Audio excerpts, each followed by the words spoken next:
He stood in front of the mirror, studying his reflection closely. As a black male face painter, he was used to being the odd one out. His profession was seen as something only women and white men did, and he often had to work twice as hard to prove his worth. But he refused to let that stop him. He had always been drawn to the art of face painting, the way he could use his skills to transform a person's appearance and bring joy to their day. It was a way for him to express his creativity and connect with people from all walks of life. But it wasn't easy. He had faced discrimination and racism both from clients who doubted his abilities and from fellow artists who didn't believe a black man had a place in their industry. But he didn't let that stop him. He pushed forward, determined to prove them all wrong. Through his experiences, he discovered the power of representation and the importance of diversity in the arts. He realized that by being true to oneself and his craft, he could inspire others to do the same. This book is a testament to his journey as a black male face painter, filled with stories of triumphs and setbacks, of perseverance and passion. It is a celebration of his artistry and a call for greater inclusivity and acceptance in the world of face painting. Growing up in Dallas, Texas, I lived in the same apartments for 20 years. This location was considered one of the rougher areas of the city. I grew up in the apartments known as Cherokee Village at the time, on the intersection of Jim Miller and Elam Road. This was located exactly across the street from E.B. Comstock Middle School, where I attended my 7th and 8th grade years. Over there, if you were looking for trouble, you would find it. There were 7 different apartment complexes within the 1-mile radius. This means that people would unite in groups as crews or cliques. If someone had an issue with someone from a different complex, you're expected to feel the same way. If you're not one of us, then you must be one of them. At times, if you didn't participate in the wrongdoing or thought about the cause and effects, you would be called soft, as a way to persuade you to change your mindset and partake in breaking the law. I've always had a natural gift with the arts. I can remember in 1st grade drawing sneakers and Teenage Mutant Ninja Turtles. I would gift these pictures to my classmates and draw roses to give to girls. I continued practicing art and I always stood out in my art classes. I was using shading techniques and coloring books before I knew what showing depth and value really was. I left Frederick Douglass Elementary and went to Maynard H. Jackson Vanguard School. This was considered a better school than the 4th to 6th grade school assigned to my address. I learned some advanced techniques in the art classes there. This was my first time using an autograph to trace a picture. An autograph is no other than a projector that projects a still image rather than a video.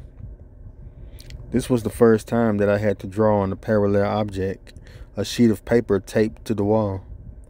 It was sort of like painting a face in front of my own. The mentality of the hood caused my attitude to be considered disorderly. This caused me not to be able to attend certain classes due to behavior. In fact, I actually had a desk in the principal's office facing the wall. I would go to that desk during certain periods and do my classwork. I was expelled for behavior at the end of the 1st semester in 4th grade.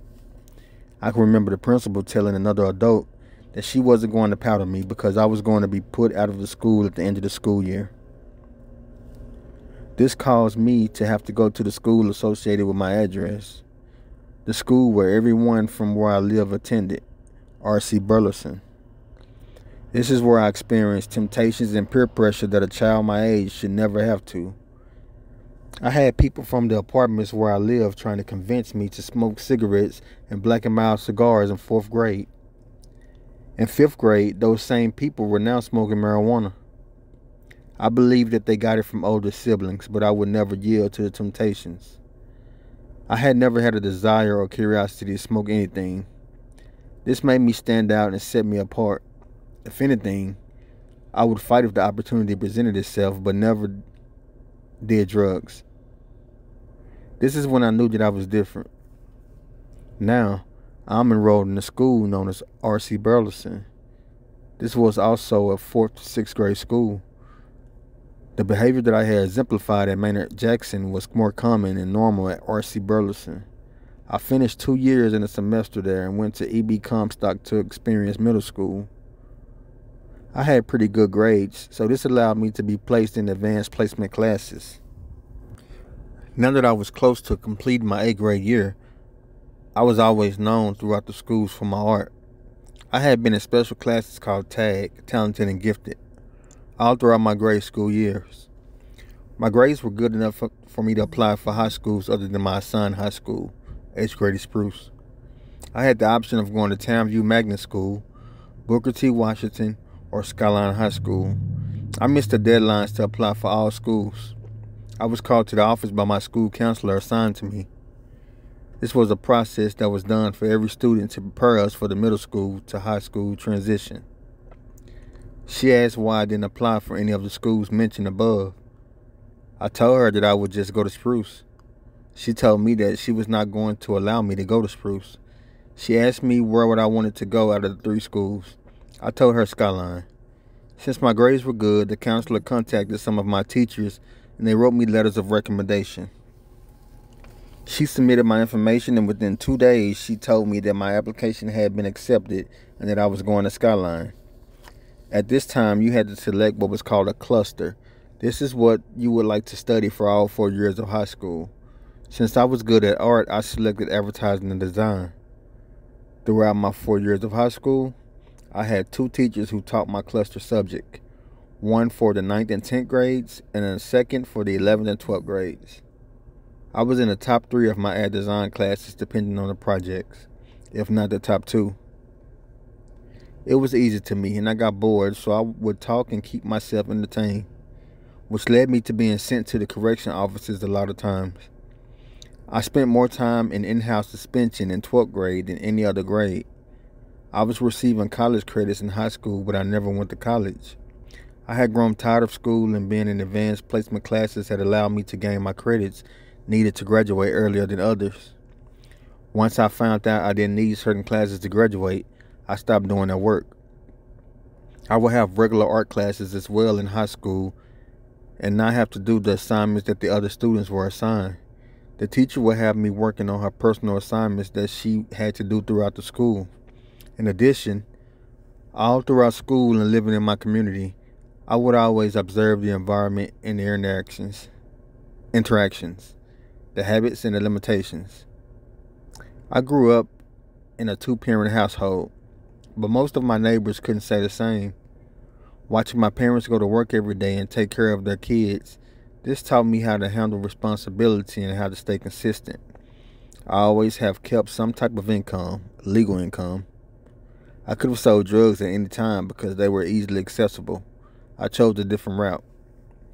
To be more detailed and paint a more vivid picture, just imagine a group of kids playing a game of football in the field located in their apartments. Now imagine a parking lot attached to the same field with a different group of guys, but they are selling drugs to cars that will pull up and park where they directed. They were selling crack. Living in that type of environment and seeing things on a daily basis will make you numb to it. Seeing the rows of money, flashy cars, gold teeth with diamonds attached to them was fascinating as a kid. They were considered to be cool. They would buy all the kids ice cream when the ice cream trucks would come through the apartments, give us a few dollars to let them know if we saw the police, and teach us how to defend ourselves. After experiencing all of that, I still chose a different route. The only art that I was producing at the time was the assignments that were required from school. Everyone knew me as the artist in my neighborhood. I was always respectful and well known. I would take the elderly's trash to the dumpsters and they would give me a handful of change or $1 most of the times. I would always help them carry their groceries in the houses without them having to ask. It was a no-brainer.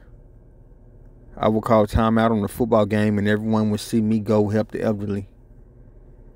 I graduated high school at the age of 17 in May of 2002 and had a son March of 2003 at the age of 18. I would say that helped me so much to slow down and stay on the right tracks as I grew to my later teens. The temptations of the streets became stronger. the wanting to have the money to impress girls, or just not wanting to be considered broke, the clothes, the shoes, and club hopping, or just to be in Deep Ellum, a strip of bars and clubs in Dallas, Texas, on Friday and Saturday nights. I grew tired of working dead-end jobs and started looking for an extra income. I was introduced to face painting in 2013. My wife, but girlfriend at the time, was a manager at a dental office. They were having a customer appreciation and had different activities for customers to do. She asked me if I wanted to face paint for the event. I told her that I would try. While I was face painting, people were asking if I face painted for parties. I had never painted a party before, but I told them yes. This is when the light bulb turned on.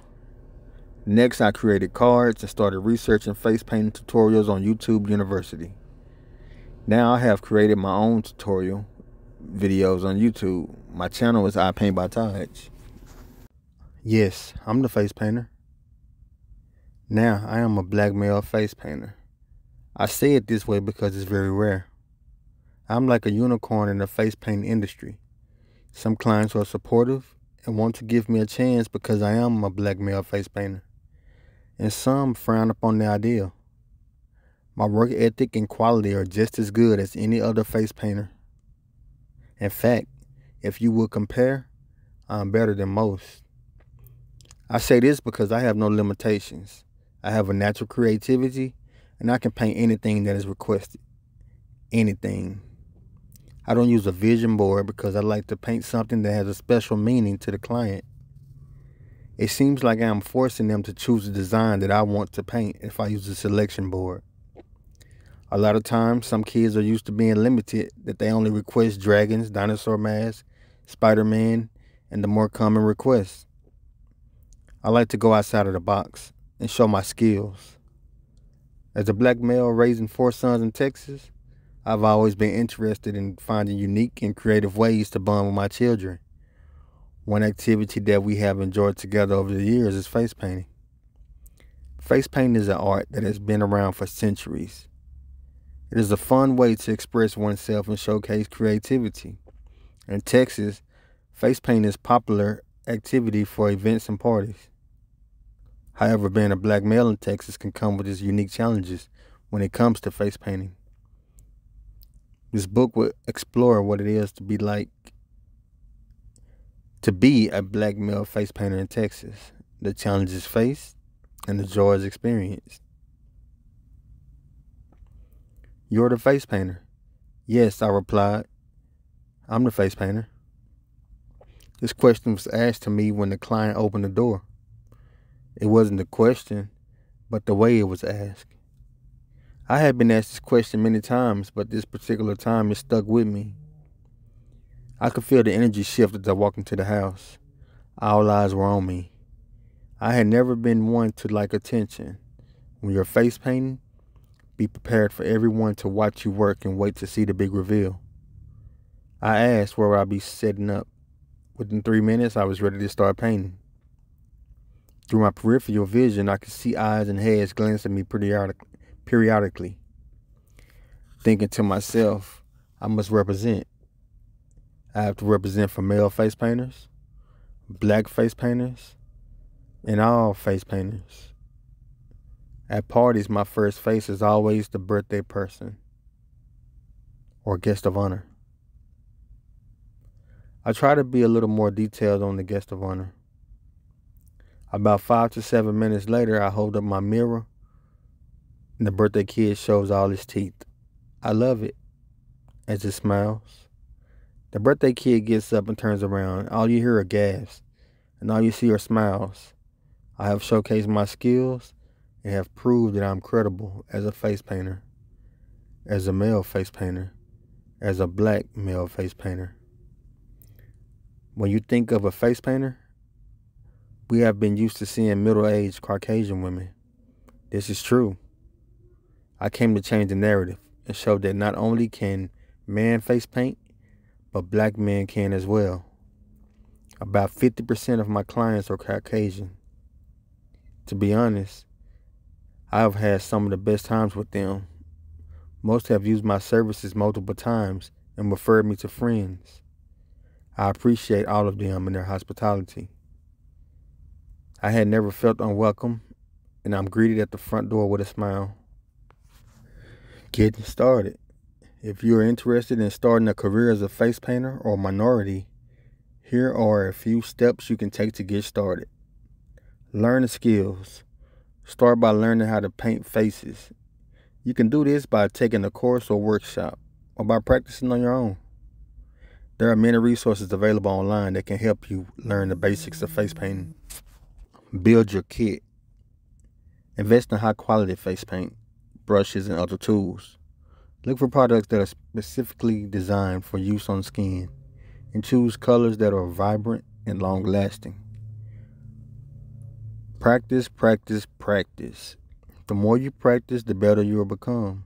Set up a practice space in your home and invite friends and family to be your models.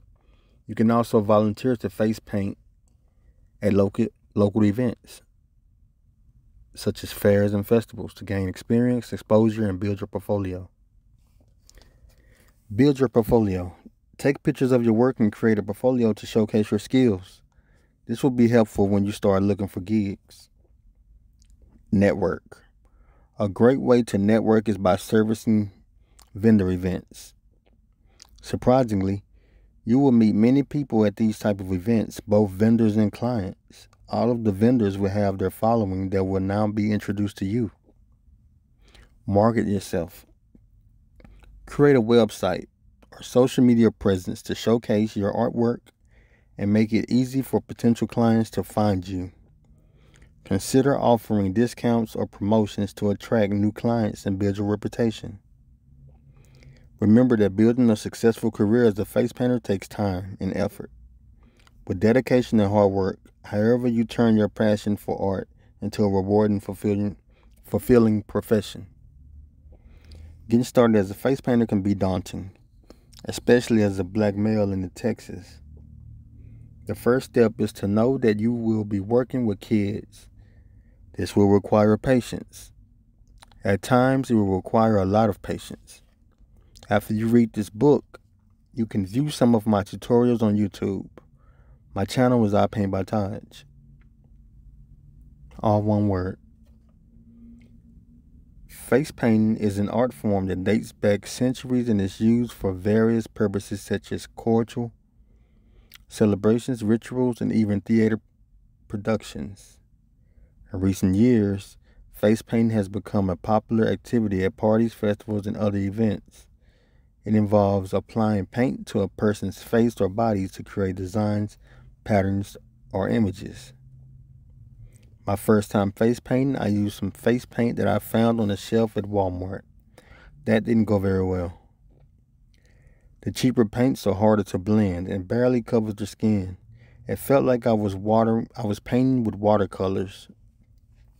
After doing a little research, I found a paint that I love and still use today, which is Snazaroo. Snazaroo has over 50 different colors or types of paint to select from. If used correctly, you can get the look or design you want. Be sure that you are using face paint. I was scheduled at one event and they had a second face painter, but the face painter was set up with different acrylic paints. Acrylic paints are used for art, canvas art, murals, and so. I looked at her and said, "I hope you're not about to use that, are you?" It was her first time face painting. I offered to take care of the customers while she went to go get actual face paint. As we sat at the 6-foot table, we had customers form a line. I painted 3 faces to her one, and I knew that my experience was showing. I gave her a few pointers and showed her different techniques. She was a white teenage female, and I didn't hesitate to show her the ropes. This is how not to discriminate. Providing exceptional customer service as a black male face painter requires a combination of skills, including attention to detail, creativity, and communication. As a black man, it is important to be aware of any biases that customers may have and to approach each interaction with professionalism and warmth. One key aspect of providing exceptional customer service is to listen carefully to the needs and preferences of the customer. This can involve asking questions about the type of design they want, the colors they prefer, and any other special requests they may have. Taking the time to understand the customer's needs will ensure that the final result is something that they will be happy with. I gained a lot of customer service experience from working at Subway. This taught me to listen to specific details and how to deal with different types of customers. The way that I exemplified customer service at Subway, which was located in downtown Dallas, intrigued some of the managers that I served in the lines. I was later offered a position at a building across the street. I was managing a corporate conference facility where I would schedule, set up by specific room arrangements, and host meetings for top-level executives. In addition to listening, creativity is an important part of being a successful face painter. This may involve curating new designs that are unique and visually stunning, or adapting existing designs to suit the customer's preference. Being able to come up with creative solutions to challenges is a valuable skill that can help set you apart from other face painters. I had one little girl ask for a fox unicorn. That was a first and probably an only. Communication is also the key when providing exceptional customer service. As a black male face painter, it is important to communicate clearly and confidently with customers, and to be sensitive to any cultural differences that may arise. This may involve explaining the process of face painting, discussing design options, or providing reassurance to nervous or hesitant customers. And just to elaborate on that, I did a party for, I believe they were Indian descent. It was a party. And most of the kids, would say over 90% of the kids, didn't want the paint on their face. Instead, they requested the paint to be on their hands or arm. So I don't know if that was just a cultural thing or that's just something that their parents told them, or I don't know, but it just, for face painting, it was something different to me. It was new to me. Okay? But finally, it is important to be professional and courteous at all times, no matter the situation. This means showing up on time, being well prepared with all the necessary supplies, and maintaining a positive attitude throughout the event. Providing exceptional customer service as a black male face painter requires a commitment to excellence, creativity, communication, and professionalism, all of which can help build a loyal customer base and lead to long-term success in this exciting and rewarding field. Overcoming stereotypes and discrimination. Unfortunately, face painting, like many activities, can be affected by stereotypes and discrimination. As a black male, I have experienced some of the negative reaction from others who do not expect me to be involved in face painting. Some clients may be hesitant to hire you because of their own biases and stereotypes. It is important to be prepared to address these biases and showcase your skills as a face painter. I have had the guest of clients watch me as I paint the first kid. And once I prove that I'm credible, there are no more worries or stare downs. However, I have used these experiences as opportunities to educate others about the importance of diversity and inclusivity in all forms of art. Also, as a male face painter, when I'm tagged for party requests on social media, I sometimes don't get a response. I believe that maybe it's because women see me as a guy in their messenger or DM, direct messenger. It may feel that I am trying to show interest in them and not the party request. Women know that you can see when someone has read your message. so they don't read them at all. This causes me to miss an opportunity to face paint and dim an opportunity to experience one of the best face painters in Dallas. I have experienced potential clients who reached out to me based on my photos and then all of a sudden just stop replying. I won't jump to any conclusions, but my prices are compatible and work is above average. What could be the reason? As a black face painter, my work has to stand out amongst the rest of the competition. My interaction with customers and conversation has to be top-notch with 5-star communication, quality photo references, quick replies, and flexibility. A lot of customers want to see reviews before they hire you. Always ask customers, could they leave you a review? If your services were worth their time, then they would be willing to leave you a review most of the time. After being a male, after being black, I am a face painter. I have been the only black person at the event many of times. This hasn't bothered me because the crowd that I am celebrating with makes me feel welcome and makes sure that I am comfortable. They check in with me from time to time and introduce me to guests as they arrive. Prepare yourself to be hired for diverse atmospheres. You will be introduced to new types of food, music, dances, people, and celebrations. It is unfortunate that in some parts of Texas, a white face painter may be hired before a black male face painter. This could be due to a variety of reasons, including biases, cultural norms, or even outright discrimination. It is important to acknowledge the historical and ongoing systematic racism and discrimination against black individuals in the United States. This discrimination has created barriers to education, employment, and other opportunities, which can make it more difficult for black individuals to compete for jobs, including in the face paint industry.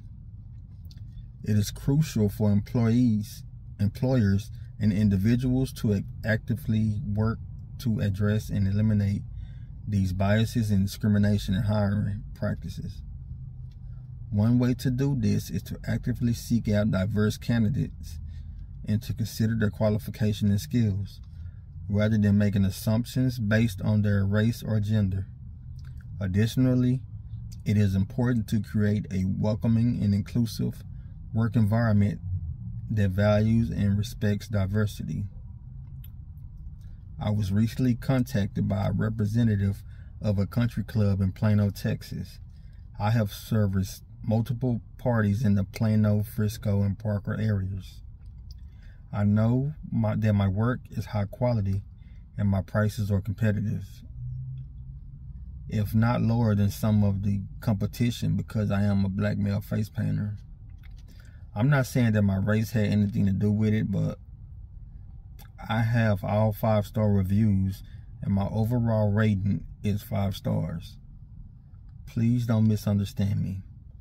I have had clients in Highland Park, Preston Hollow, Kennedale, Mansfield, Heath, Rockwall, Rowlett, Josephine, Fate, Waxahachie, Mesquite, Seagoville, Box Springs, Garland, Cedar Hill, DeSoto, Midlothian, Richardson, Farmers Branch, Irvin, Bedford, Sunnyvale, Allen, Parker, Red Oak, Wiley, McKinney, Lake Highlands, Grand Prairie, Arlington, Fort Worth, The Colony, and Dallas, Texas, and not had experienced any prejudices. It is important to recognize that pricing for services should not be determined solely by the race or ethnicity of the service provider. All face painters, regardless of their background, should be compensated fairly based on their skill, experience, and the demand for their services.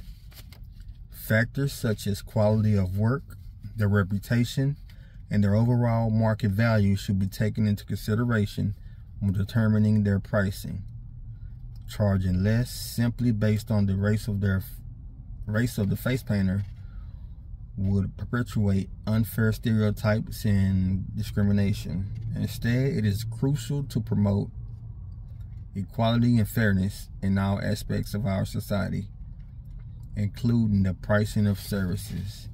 In conclusion, hiring decisions should be made solely based on qualifications and skills rather than race and gender. It is time to break down these barriers and promote a more diverse and inclusive society where everyone has equal access to opportunities, including in the face paint industry. Okay, y'all, I'm gonna make this the last one subject I talk about until I make a new video.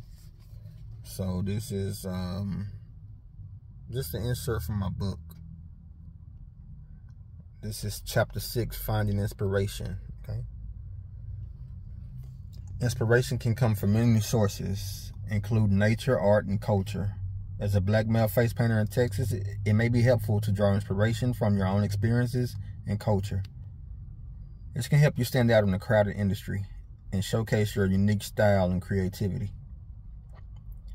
Look for things that kids have heavy interest in, such as YouTube characters, animals, superheroes, and toys.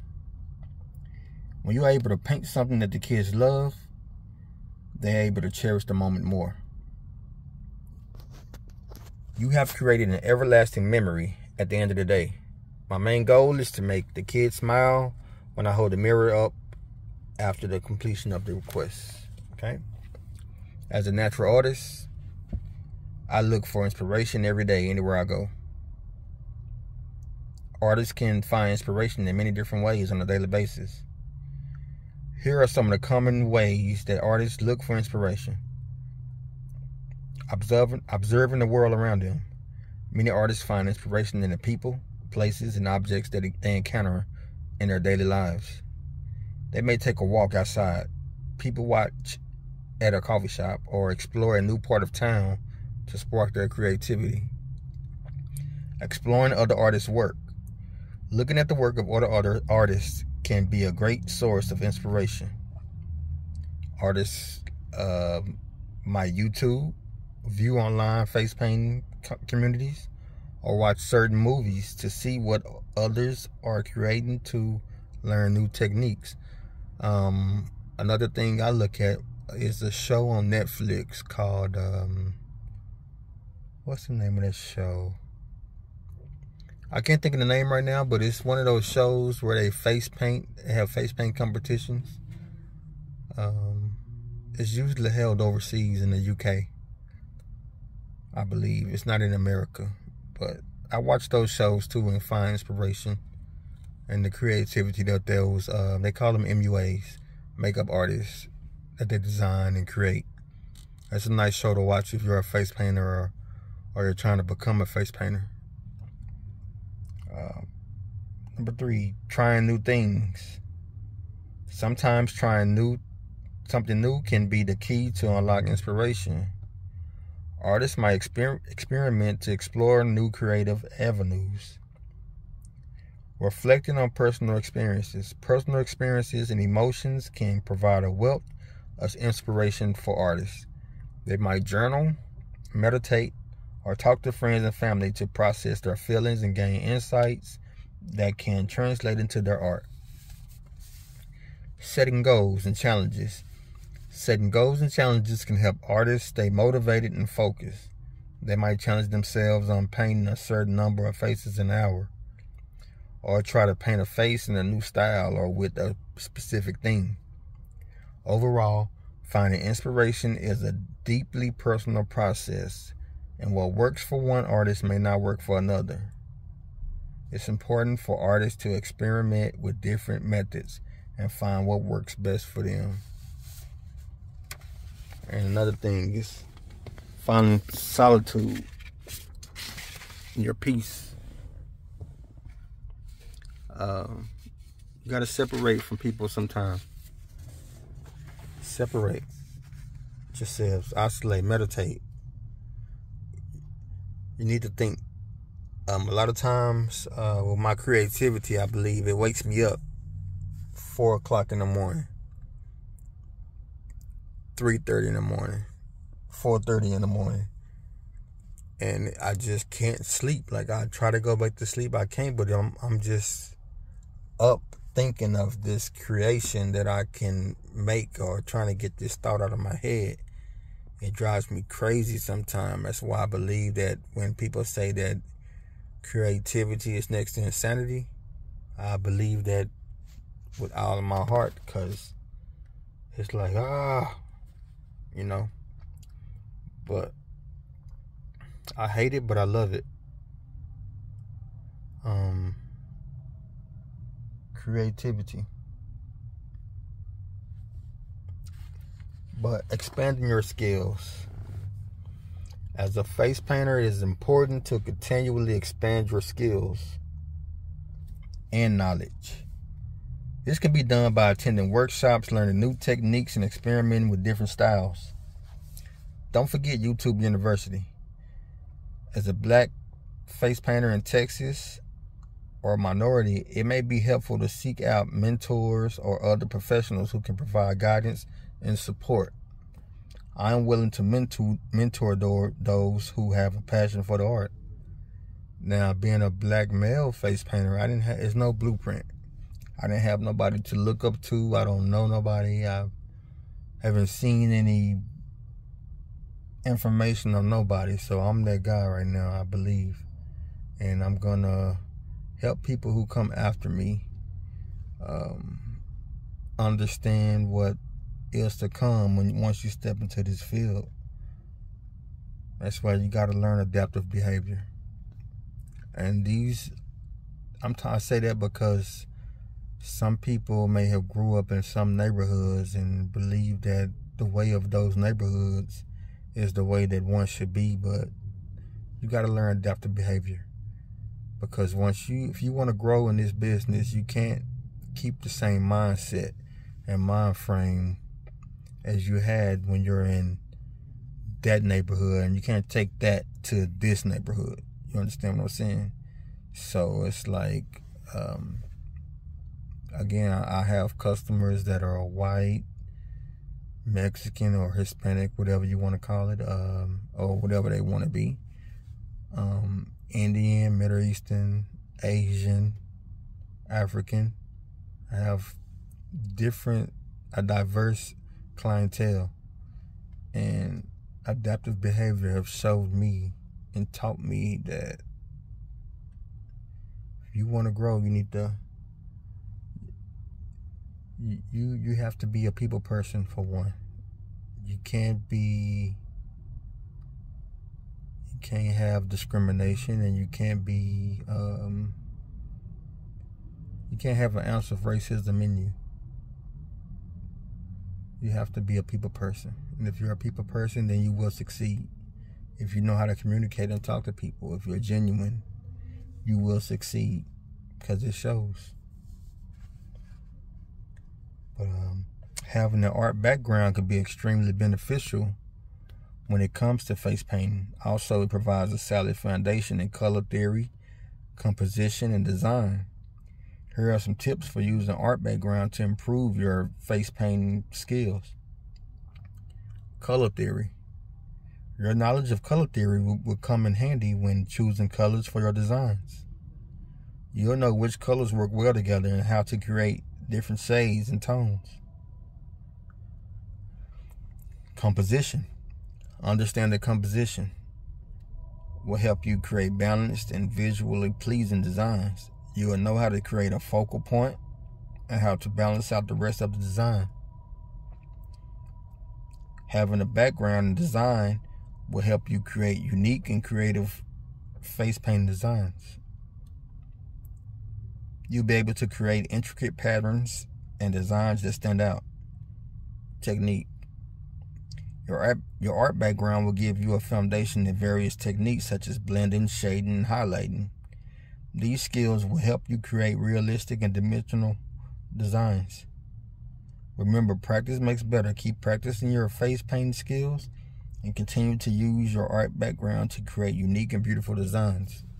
And I've actually been face painting before, well, multiple times, and somebody asked me, you must be an artist.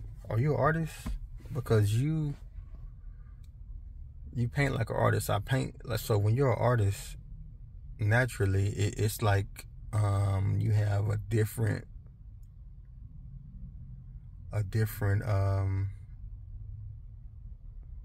how can I say, I don't want to use poise. I guess the way you look at your work, and you're perfectionist, and you I don't know. Maybe I'll think of it and come back. But yeah, that's all for today. And I believe that you will be successful if you listen to what I say and just follow my guidelines.